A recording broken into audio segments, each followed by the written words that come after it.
रायरंगपुर कचेरी स्टाडियम पड़ियाठारे जनजाति क्रीड़ा महोत्सव उद्घाटित हो जाइछि। उक्त उद्घाटन समावेश में सम्मानित अतिथि भाव रायरंगपुर पौराध्यक्ष श्रीमान अभिषेक पट्टनायक, उपाध्यक्षा ममिता चौधरी, रायरंगपुर उपखंड अधिकारी श्रीजुक्त परीक्षित दास, रायरंगपुर ब्लॉक अध्यक्ष ज्ञानरंजन हेम्ब्रम, बीजेडी महिला नेत्री तनुजा महंत, विद्युत विभाग एसडी ओ जे सौभाग्य, स्वतंत्र उन्नयन परिषद अध्यक्ष डॉक्टर देवाशीष मारंडी तथा अन्यान्य अतिथिवृंद उपस्थित थिले। समस्त योगदान उपस्थित रे रायरंगपुर म्युनिसिपालिटी अध्यक्ष अभिषेक पट्टनायक फीता काटी शुभ उद्घाटन करथिले।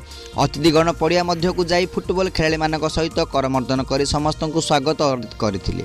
या परे रायरंगपुर म्युनिसिपालिटी अध्यक्ष अभिषेक पट्टनायक, स्वतंत्र उन्नयन परिषद अध्यक्ष डॉक्टर देवाशीष मारंडी फुटबॉल क्रीडार बल को मारी क्रीड़ा प्रतियोगितार आरंभ करथिले। एही भव्य कार्यक्रम को देखिबा स्थानीय अंचल अत्यधिक कौतूहल देखा जायतिला। रंग बेरंग फुटबॉल खेलाड़ी मानकर पोशाक कचेरी स्टाडियम पड़िया मुखरित होता। उक्त क्रीड़ा प्रतियोगितार मयूरभंज जिलार 26 ब्लॉक प्रतियोगी अंशग्रहण करछन्ति।